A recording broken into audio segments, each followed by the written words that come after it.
Hello, हाय, नमस्कार. तर मी आहे जयश्री, तुमचं माझ्या ब्लॉगमध्ये खूप खूप स्वागत करते. तर आजचा दिवस काय खास नाही, तर पावसाळा चालू आहे सकाळपासून.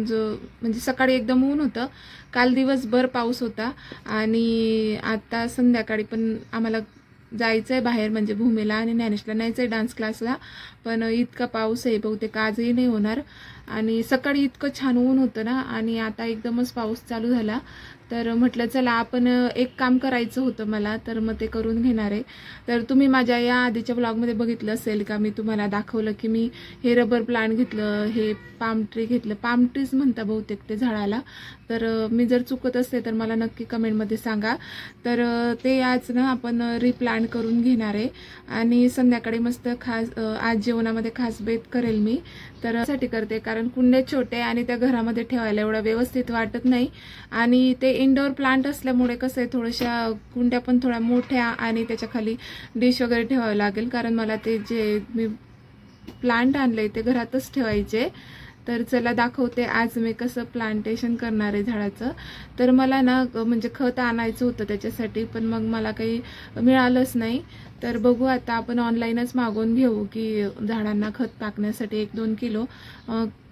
फार जास्त नाही आहे गॅलरीमध्ये, झाडं थोडीच आहे, कारण गॅलरी पण छोटी आहे, त्यामुळे गच्चीवर भरपूर जागा आहे. पण मग पाण्याची सोय नाही, तर मग एवढं वरतून गच्चीवर पाणी न्यायला मोठे मोठे झाडं जर लावले तर मग परत एक एक भातली तरी रोज त्यांना म्हणजे पाणी नेलं पाहिजे, कारण गच्चीवरती असल्यामुळे काय होतं, पाणी जास्त लागतं झाडांना. गॅलरीमध्ये झाडं कमी उन्हामध्ये असतात, तर मग त्यांना कमी पाणी लागतं.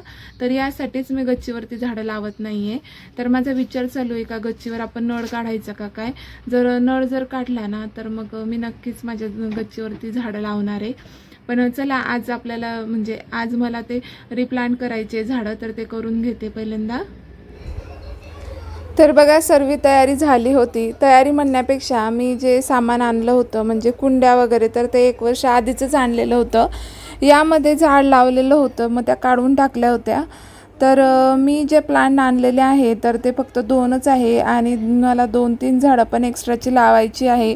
कारण 2 दिवसापूर्वी ना एवढे वारा सुटला होता की अक्षरशः त्याच्यातली झाडं आहे ना ती अशी खाली गळून पडली आणि वाकलीसुद्धा, मुळं सकट अशा निघाल्या. आणि बघा माझी मुलगी ना तर अशी मध्ये मध्ये करत असते. तर तिला रागवलं ना तरी ती काय करते, माझ्याजवळच येऊन बसते. तिला सांगितलं की तू एक तर TV पाहत बैस किंवा शांत बैस एका ठिकाणी, पण तिला नाही, मम्मी मी तुला हेल्प करणार आहे, मम्मी मी असं करते, मम्मी मी तसं करते. पण मी तिला म्हटलं नको बाळा, तिला आणि बरंही नाही आहे. आम्ही गावावरून आलो ना तेव्हापासून तिला बरंच नाही आहे. खरं तर आम्ही ज्या दिवशी आलो ना त्या दिवशी ती एवढी आजारी होती ना, ते 1 दिवस रात्री अक्षरशः आम्ही नाही झोपलो आणि ती पण नाही झोपली. तिला खूप म्हणजे थंडी, ताप आणि उलट्या असं होत होतं. पण काय माहिती एकदम तिला काय झालं होतं. पण तरी त्याच्या आता म्हणजे वातावरण तसं खराबच झालेलं आहे, पाऊस चालू आहे त्यामुळे. तर तिचं परत टॉन्सिल आलेलं आहे, ताप आणि ते चालूच आहे.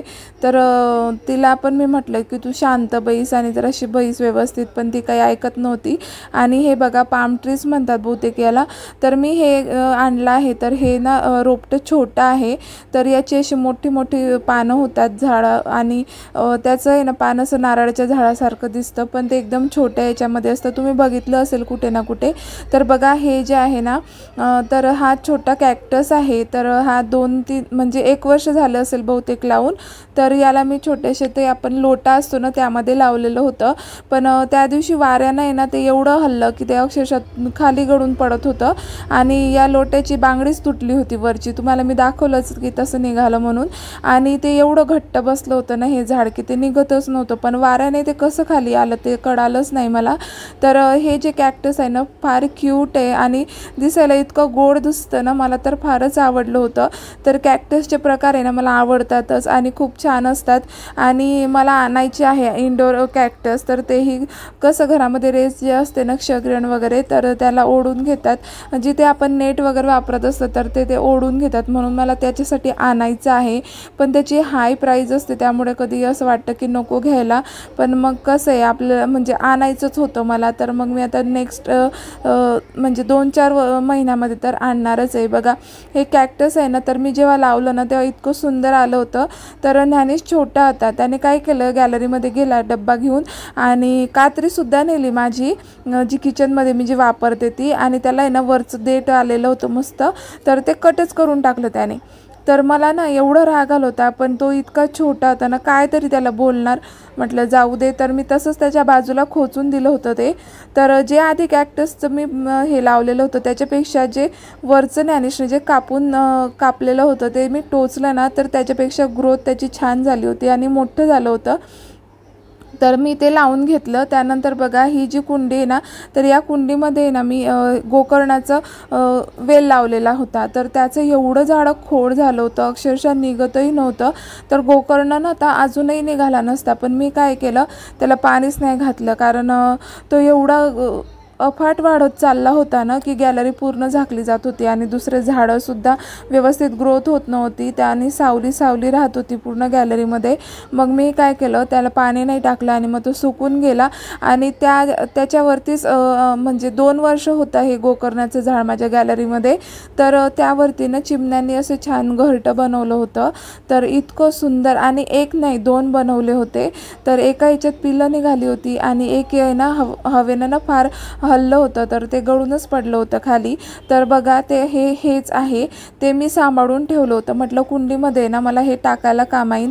तर तुम्ही असं समजू नका की त्यामध्ये काय होतं पिल्लं वगैरे, तर काही नाही, पिल्लं वगैरे काही नव्हते यामध्ये. तर ते सगळे उडून गेले होते, त्यांचं काम म्हणजे झालं होतं. तर वेलही कोरडा झाला होता. मग ते मी काय केलं, सांभाळून ठेवलं होतं. आणि दुसरं खत टाकण्यापेक्षा तर मला असं वाटतं हे उत्तम आहे. तर ते एकदम बारीक बारीक गवत जमा करून आणतात, तर मग तेच मी या कुंडीमध्ये घातलं. तर तसे 3 घरटी मला भेटली होती छोटी छोटी. तर मग तेच मी या कुंड्यांमध्ये कधी कधी वापरत असते. आणि माझ्याकडे ना गवती चहा आहे. तर गवती चहाचे जे कोरडे झालेले पानं असताना ते मी काढून घेते आणि काय करते, कात्रीने ना कट करून घेते आणि सगळ्या कुंड्यांमध्ये ना असं थोडं थोडं टाकून घेते. तर त्याच्यानेही खत होतं छान आणि झाडाला ग्रोथही छान येते. तर इथं बघा काळी माती मी आधी वापरलेली होती त्यामध्ये. तर म्हटलं याच्यामध्ये थोडी लाल माती मिक्स करावी जे होती ती घरामध्ये. मग ती मिक्स केली आणि हे बघा हे रबर प्लांट आहे, तर हे लावून घेतलं होतं मी. तर मला विचार चालू आहे की हे घराच्या बाहेर ठेवावं, कारण घरात होईल की नाही मला शंका येते थोडीशी. पण ज्ञानेश काही ऐके ना, तो म्हणे मला हे दोघं झाडे ना घरामध्येच पाहिजे. आणि कॅक्टस बघा मी असं हाताने पकडलं ना, तर माझ्या हातामध्ये कुठं आहे ना त्याचे काटे रुतले आहे, तर मला ते काढायचे आहे. तर चला पटकन हे ठेवून घेते घरामध्ये, कारण बाहेर सुद्धा मला जायचं आहे. तर बघा हे जागा मी ठरवलेली आहे की मी हे प्लांट इथं ठेवणार, ते प्लांट तिथं ठेवणार. तर कसं आहे, प्रत्येक आपलं स्वप्न आहे ना ते हळूहळू पूर्ण होतं आहे. आणि माझे सगळे स्वप्न आहे ना आता सगळे हळूहळू पूर्ण होत आहे आणि नक्कीच ते यशाला जातील याची मला खात्री आहे. आणि तुमची जी साथ आहे ना, मला त्यासाठी खूप खूप धन्यवाद. आणि बघा आता हे जे पाम ट्री आहे तर मी लावून घेतलं आणि त्याच्यामध्ये ना लाल मातीच वापरलेली आहे, म्हणजे जेणेकरून ते खराब होऊ नये म्हणून. आधी जी होती ती. आणि मग थोडं एक मग्गाच पाणी मी घातलं, कारण इंडोर प्लांटला आहे ना जास्त पाणी लागत नाही. तर हे आहे रबर प्लांट. तर रबर प्लांट ही खूप पटपट वाढतं. तर मी जेव्हा आणलं ना तेव्हा अजून याला वरचं पान तुम्हाला कोवळं पान दिसत असेल ते नव्हतं. तर घरी आणल्यानंतर बघा 5-6 दिवसामध्ये, म्हणजे मागच्या संडेला मी आणलं होतं, तर या संडेला बघा त्याचं पान असं छान असं उगवलेलं आहे. तर मग ते झाड मी तिथं का ठेवलं आहे, तर कारण तिथं ना सूर्यप्रकाश येतो छान, तर म्हटलं त्याला लागेल म्हणून मग मी तिथं ठेवलं. म्हटलं आठवडाभर ठेवून बघते कसं वाढतं काय वाढतं. तर मग आणि हे बघा ही काळी माती मी आधी टाकली होती, ती अगदी दगड झाली होती. आणि जे गोकर्णाचं बघा हे खोड आहे ते इतकं कडक झालं होतं ना, का निघत नव्हतं. मग शेवटी मी असं काढलं आणि जे खोड आहे ना ते पण मी कुंडीमध्ये वापरलं, म्हणजे जे काय त्याचं वेस्टेज आहे मस्त सडून वगैरे जाईन ते आणि त्याचं खतच या कुंडीमध्ये छान होईल. तर असं कुंडी मी भरून ठेवते. आणि थोडी जी माती तर मग तीही भरून ठेवली. तशी 1-2 कुंडी माझ्याकडे शिल्लक शिल्लक आहे, पण माझ्याकडे माती आहे, कुंडी आहे आणि परत ज्या कलरच्या बादल्या आहे ना त्यासुद्धा आहे. तर मी खूप जमा करून ठेवलं होतं आणि असं वाटत होतं हे लावेन ते लावेन. पण बघा हे याचं आहे ना किती क्यूट निघालं ना, मला असं वाटतं याच्यात काहीतरी लावावं. पण मग थोडंसं मी करून बघितलं तर त्याचा थोडासा तुकडा तुटला. म्हटलं याच्यामध्ये काहीच नाही राहणार. तर हा छोटा लोटा होता, तर लोट्यामध्ये ना झाडं जर लावली ना खूप क्यूट दिसतात. तर तुम्ही नक्की ट्राय करून बघा. आणि आता पटकन मी